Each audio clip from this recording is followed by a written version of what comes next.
1992년 안방극장을 완전히 휘어잡은 드라마 한 편이 있습니다. 전 국민적 사랑을 받으며 평균 시청률 50~60%를 넘나들었던 이 작품은 군 출신의 가부장적인 아버지와 자녀들 간의 갈등, 현실적인 묘사와 따뜻한 유머로 중산층 가족의 일상적인 삶을 풀어냈습니다. 그런데 이 작품은 국내 히트작으로 끝나지 않았습니다. 충격적인 사건이 터진 것은 1997년입니다. CCTV를 통해 중국 전역의 전파를 타더니 외국 드라마로는 상상하기 힘든 이례적인 인기를 끌었습니다. 누적 시청자 수 1억 5천만 명, 역대 CCTV 외국 드라마 중 2위 시청률이라는 기록을 세웠죠. 한류라는 단어가 처음 등장한 곳도 이 시기 중국 언론입니다. 이 드라마는 마치 우리의 이야기 같다던 당시 중국 국영 언론이 남긴 이 평가는 많은 걸 시사합니다. 유교적 가치관과 가족 중심 문화, 현실적인 캐릭터 묘사에서 깊은 공감을 느낀 중국 시청자들에게 한국 드라마는 더 이상 외국물이 아니었습니다. 중국발 한류가 그렇게 시작됐죠. 성공은 여기서 멈추지 않았습니다. 겨울연가, 대장금, 별의 손 그대 등 한국 드라마가 연이어 중국 시청자들을 사로잡았고 슈퍼주니어, 동방신기, 엑소, 빅뱅 같은 K-팝 아티스트들의 콘서트는 수만 명의 팬들로 가득 찼습니다.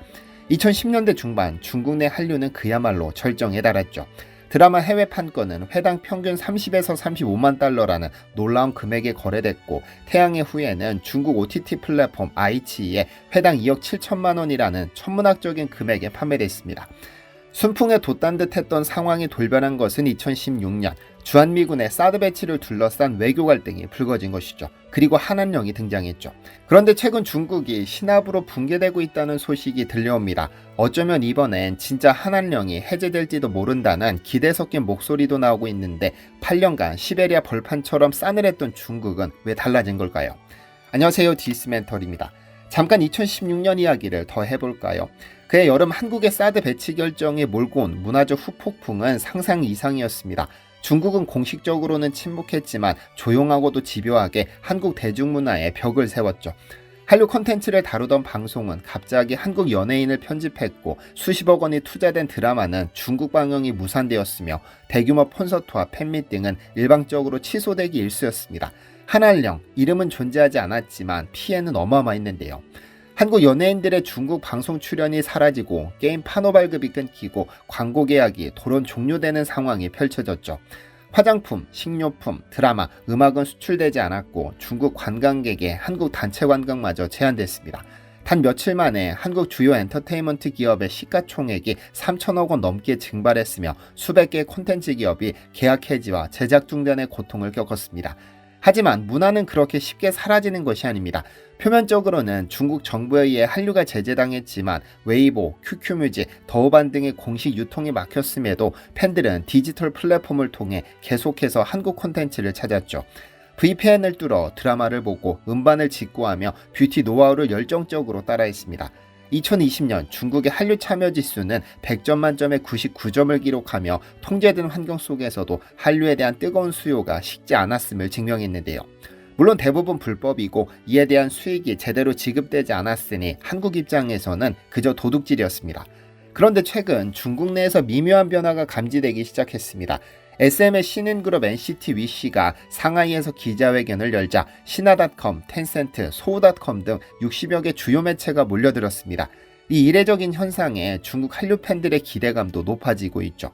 더 놀라운 일도 있었습니다. 넷플릭스 오리지널 시리즈 폭삭 속았수다가 세계적인 인기를 끌면서 중국에서도 도둑 시청으로 화제가 되었는데 중국 공산당 기관지 인민일보 계열 매체가 직접 나서 이 드라마를 긍정적으로 언급한 겁니다. 한국 콘텐츠 자체가 금기시되던 분위기에서 중국에서 시청이 불가능한 넷플릭스 드라마를 칭찬했다는 사실은 결코 평범한 일도 아니죠. 영화계도 예외는 아닙니다. 봉준호 감독의 헐리우드 영화 미키 세븐틴이 중국 전역에서 개봉을 허가받은 것입니다. 중국의 해외 영화 수입은 국유 기업인 중국 전영 집단이 관리하며 중앙당국의 허가 없이는 상영이 불가능합니다. 물론 할리우드 자본 영화지만 연출자가 계급사회를 신랄하게 비탄하는 것으로 유명한 봉준호라는 점에서 상징성은 남다릅니다. 기다렸던 K컬처 행사도 돌아왔습니다. 지난 4월 12일부터 이틀간 진행된 워터밤 하이난 2025에는 약 10만 명의 관객이 찾았는데 무려 8년 만에 대형 K-팝 공연입니다. 아이브와 트와이스 같은 K-팝 정상급 걸그룹이 상하이에서 팬사인회를 개최하기도 했습니다.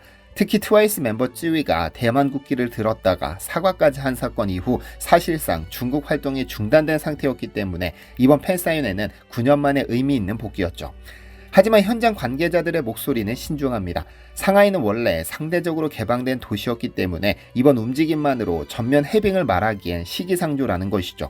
실제로 베이징, 광저우 등 보수적인 지역에서는 여전히 K-팝 그룹의 대형 콘서트가 불어내고 있고 한국 드라마나 예능의 본격적인 수입도 깜깜무소식이니까요. 그럼에도 불구하고 이 일련의 흐름은 분명한 메시지가 있습니다. 중국이라는 거대한 빙벽에 금이 가기 시작했다는 것, 그리고 그 균열은 정치적 해빙이 아니라 끊이지 않는 디지털 팬덤과 강력한 콘텐츠 수요가 만들어낸 힘이라는 점입니다. 문화 교류 이면에는 중국의 절박한 경제적 현실도 존재합니다.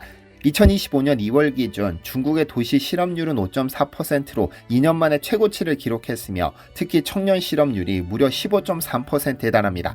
2023년에는 21.3%까지 치솟기도 했습니다. 소비 부진도 심각한 문제로 내수 진작이 급선무인 상황에서 중국 당국은 각종 소비 활성화 대책을 쏟아내고 있습니다. 이런 상황에서 한류는 매력적인 카드입니다. 젊은 층에게 가장 어필할 수 있는 소비를 촉진하기에 완벽한 문화상품이니까요. 또한 중국 정부는 최근 2025 외제 안정 행동 방안과 같은 외국인 투자 유치 강화책을 펼치고 있는데 시장 개방을 대외적으로 어필해야 하는 상황에서 한국과의 문화교류 완화는 강한 정치적 메시지 없어도 개방 이미지를 연출할 수 있는 효과적인 선택이 될 수 있죠. 무엇보다 중국 당국도 한류를 더 이상 막을 수 없다는 인식이 커졌습니다. 한국은 중국 없이도 2023년 콘텐츠 수출액이 141억 6,500만 달러에 이르렀는데 이는 넷플릭스, 디즈니 플러스 등 글로벌 OTT 플랫폼의 역할이 컸죠. 아이러니하게도 오징어 게임, 더 글로리, 무빙 같은 작품들이 세계적 성공을 거두는 동안 중국 시청자들은 VPN이나 불법 사이트를 통해 이를 시청했고 더우반과 같은 플랫폼에서는 높은 평가와 리뷰가 쏟아졌는데요. 결국 중국 시장을 벗어나 세계로 향했던 한류 콘텐츠는 OTT를 타고 중국으로 역수입되어 한류를 지우기는커녕 더욱 갈망하게 만드는 역설적 상황을 만들어냈습니다. 일부 분석가들은 중국 본토에 5만석 이상 대형 공연장을 활용할 경우 주요 K-팝 기획사들이 연간 100만 명 이상의 추가 관객을 동원할 수 있을 것으로 전망합니다. 한류의 영향력은 직접적인 콘텐츠 소비를 훨씬 뛰어넘어 화장품, 식품, 패션 등 소비재 구매 결정에도 막대한 영향을 미치기도 하는데요. 그러나 중국 진출을 단순히 경제적 이득만으로 바라보는 근시안적 시각은 위험합니다. 중국 내 반한 정서는 여전히 존재하며 특히 역사, 문화기원 논쟁, 정치적 갈등 등은 언제든 한류의 부정적 여론을 형성할 수 있는 불씨로 작용할 수 있습니다. 가장 큰 문제는 아무래도 불확실성일 겁니다. 한한령이 공식적으로 선포된 정책이 아니었던 만큼 완화 조치도 언제든 사라질 수 있으며 이는 한국 콘텐츠 기업들에게 매우 큰 리스크가 될 수 있죠. 무엇보다 한국은 중국에 애원해야 하는 과거의 한국이 아닙니다. 과거엔 중국에 의존했지만 지금은 전 세계가 K 콘텐츠를 열광적으로 소비하고 있습니다. 글로벌 팬덤, 글로벌 플랫폼, 그리고 글로벌 기준을 모두 갖춘 지금 한국은 중국 눈치 보지 않고도 당당히 세계 무대를 누빌 수 있는 저력을 갖췄습니다. 그러니 이번 변화가 반갑기는 해도 서두를 필요는 없습니다. 중국 시장은 여전히 거대하지만 이제는 수많은 선택지 중 하나일 뿐이니까요. 주제를 조금 옮겨보겠습니다.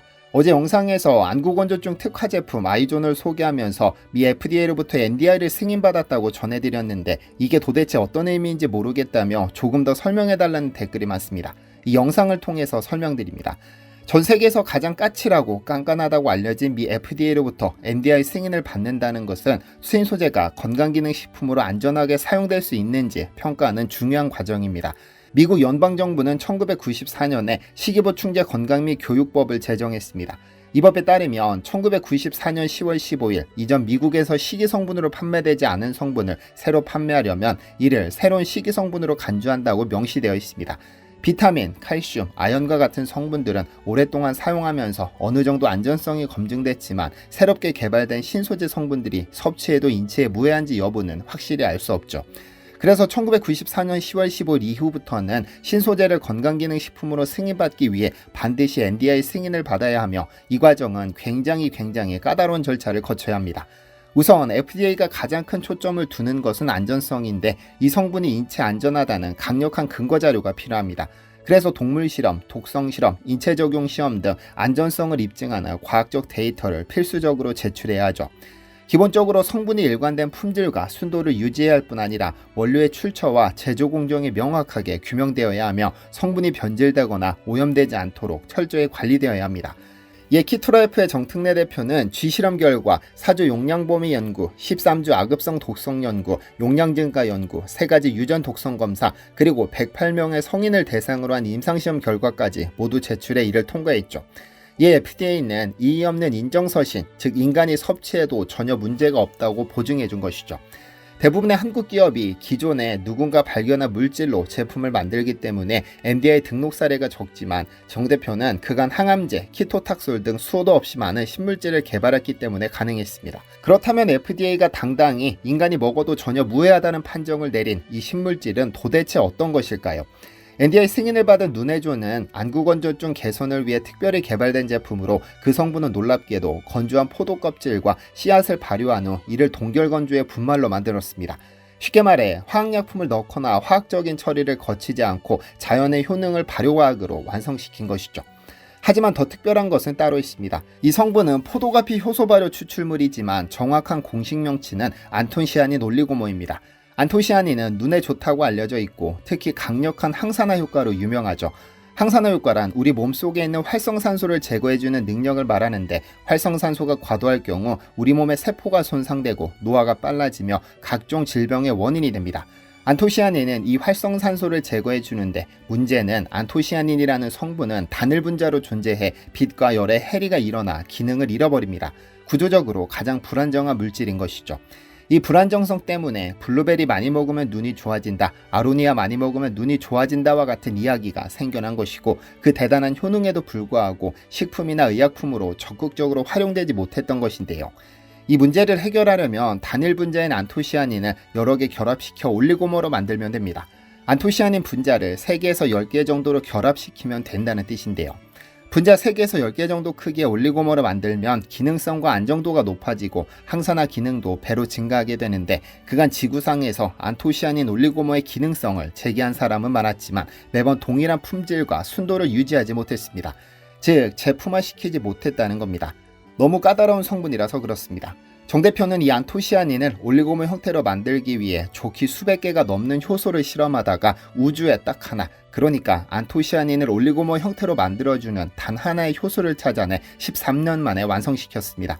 이 기술은 지구상에서 정 대표만 재현할 수 있고 FDA도 이를 신물질로 인정할 수밖에 없었던 것이죠. 위에서 FDA는 사람이 먹어도 안전한 것인지를 가장 꼼꼼하게 검증한다고 말씀드렸었는데 정 대표는 안토시아닌 올리고모를 이용해 108명의 실제 안구건조증 환자를 대상으로 인체 적용 시험까지 끝냈습니다. 무려 70억 원을 투자해서 말이죠. 그 결과는 어땠을까요? 이 인체 적용 시험은 삼육서울병원 안과 김수아 교수가 안토시아닌 올리고모의 안구건조증 개선에 대한 위약대조 맹검 연구를 통해 진행했습니다.